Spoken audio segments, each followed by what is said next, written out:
When sound travels through water, it creates pressure waves that propagate through the medium, causing water molecules to vibrate in response. These vibrations generate wave patterns as the molecules move back and forth in a rhythmic manner, transmitting energy from one molecule to the next.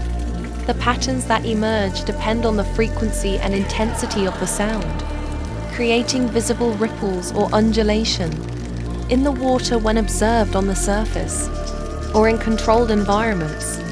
HEH frequency sounds create more intricate, tightly packed patterns, while low-frequency sounds produce broader, more spaced-out waves. These patterns can also vary with changes in water density, temperature and salinity, which affect how sound waves move through the water.